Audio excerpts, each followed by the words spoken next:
Assembly ఎన్నికల్లో ఘోర ఓటమి తర్వాత కరీంనగర్ జిల్లా బీఆర్ఎస్ క్యాడర్ డిసప్పాయింట్మెంట్ లో ఉన్నారు. ఎవరిని కదిలించినా మరో 5 ఏళ్లు మా పరిస్థితి కష్టమే అంటూ పెదవి విరుస్తున్నారు. ఈ నిరాశ నిస్పృహలు లీడర్స్ నుంచి క్యాడర్ల వరకు కనిపిస్తూ ఉండటంతో మరో 4-5 నెలల్లో జరిగే పార్లమెంటు ఎన్నికలపై ప్రభావం పడుతుందని గులాబీ పెద్దలు భయపడుతున్నారు. ఎలాగైనా వారిలో మళ్లీ ధైర్యం నూరిపూసి భవిష్యత్తు తమదేనని చెప్పేందుకు నానా తంటాలు పడుతున్నట్లు తెలుస్తోంది.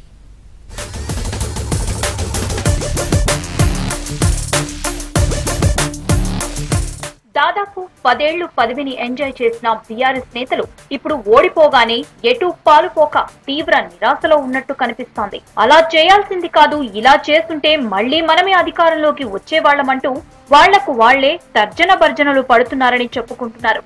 బీఆర్ఎస్ అధికారంలో ఉన్నప్పుడు కింది స్థాయి గల్లీ లీడర్లు కూడా గల్లా ఎగరేసుకుని కనిపించేవారు. ఇప్పుడు మాత్రం నసీబ్ బాగాలేదు, ఏం చేద్దామన్నట్లుగా పెదవి విరుస్తున్నారు. కరీంనగర్ ఉమ్మడి జిల్లాల్లో 13 స్థానాలకు గాను కేవలం 5 చోట్ల గెలిచి 8 చోట్ల ఓడింది బీఆర్ఎస్. ఇలాంటి పరిస్థితుల్లో ముందున్న పార్లమెంట్ ఎన్నికల్లో ఎలా బయటపడాలో తెలియక అయోమయానికి ఆ పార్టీ పెద్దలు గురవుతున్నట్లు తెలుస్తోంది. ముఖ్యంగా పార్లమెంటుకు పోటీ చేయాలనుకున్న లీడర్లకు ఇదో తలనొప్పిగా మారింది. ఓడిపోయిన బాధ నుంచి పార్టీ ఇంకా కోలుకోకపోవడం, కొంతమంది లీడర్లు ఇప్పటికే శ్రేణులకు అందుబాటులోకి రాకుండా పోవటం, మరికొంతమంది కొద్ది రోజులు రెస్ట్ తీసుకుందామనుకుని పార్టీ కార్యకలాపాలకు దూరంగా ఉండటంతో వారందరినీ ఒక్కతాటిపైకి తెచ్చేందుకు నాయకులు ప్రయత్నిస్తున్నారు.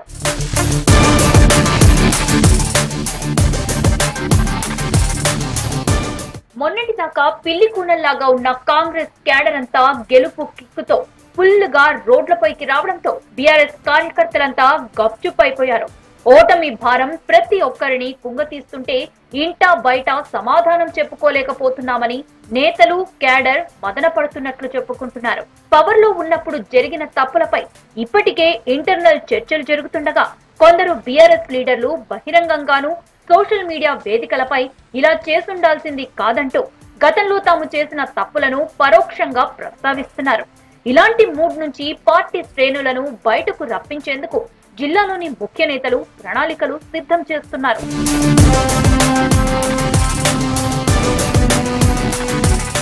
కరీంనగర్ పార్లమెంట్ నుంచి పోటీ చేయాలనుకుంటున్న బోయిన్పల్లి వినోద్ కుమార్ ఇప్పటికే నియోజకవర్గాల్లో సమీక్షలు నిర్వహిస్తూ క్యాడర్ లో ధైర్యాన్ని నూరిపోస్తున్నారు.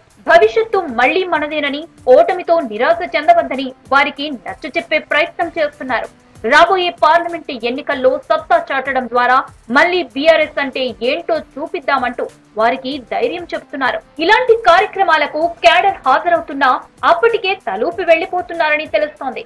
అందుకే ఇలాంటి సమీక్షా సమావేశాలు 1కి 2 సార్లు నిర్వహించడంతో పాటు అవసరమైతే కేటీఆర్, కవిత, హరీష్ రావు లాంటి వారిని కూడా జిల్లాకు తీసుకువచ్చి పెద్ద స్థాయిలో సమావేశాలు నిర్వహించాలని పార్టీ భావిస్తోన్నట్లు సమాచారం.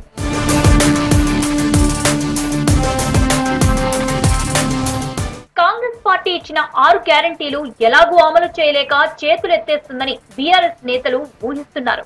దానిపైనే పెద్దగా ఫోకస్ పెట్టి క్యాడర్ ను ఉద్యమాల వైపు మళ్లించడం ద్వారా తిరిగి పార్టీకి పూర్వ వైభవం తీసుకురావాలన్న ప్లాన్స్ కూడా చేస్తున్నారనే వార్తలు వినిపిస్తున్నాయి. మొన్నటి ఎన్నికల్లో కరీంనగర్, హుజూరాబాద్, సిరిసిల్ల, కోరుట్ల, జగిత్యాల నుంచి మాత్రమే బీఆర్ఎస్ ఎమ్మెల్యేలు గెలిచారు.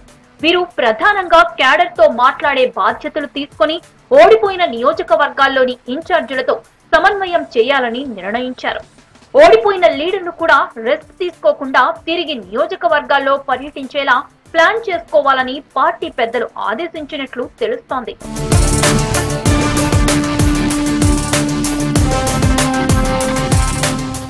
ఇప్పటికే గంగుల కమలాకర్ కూడా కాంగ్రెస్ హామీలను ఎప్పటికప్పుడు గుర్తు చేస్తూ తమ హయాంలో జరిగిన అభివృద్ధిని పదే పదే గుర్తు చేస్తున్నారు. హుజూరాబాద్ నుంచి గెలిచిన పాడి కౌశిక్ రెడ్డి కూడా స్థానిక క్యాడర్ లో ఉత్సాహం నింపేందుకు తరచూ నియోజకవర్గాల్లో తిరుగుతున్నారు.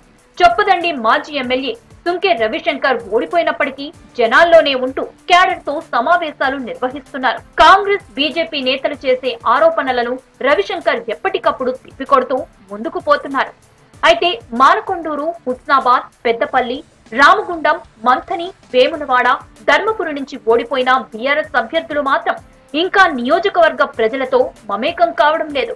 మే నెలలో పార్లమెంటు ఎన్నికలు ఉండటంతో వీరంతా మళ్లీ కార్యక్షేత్రంలోకి రావడం ద్వారా క్యాడర్ చెదిరిపోకుండా కాపాడాలని పార్టీ ఆదేశించినట్లు తెలుస్తోంది. మొత్తంగా ఓటమి నిరాశ నుంచి గులాబీ క్యాడర్ ను బయటకు తేవటం కష్టమని తెలిసినా లీడర్లు మాత్రం గట్టి ప్రయత్నం చేసైనా పార్లమెంటు ఎన్నికల నాటికి కొంత బలం పుంజుకోవాలని యోచిస్తున్నారు.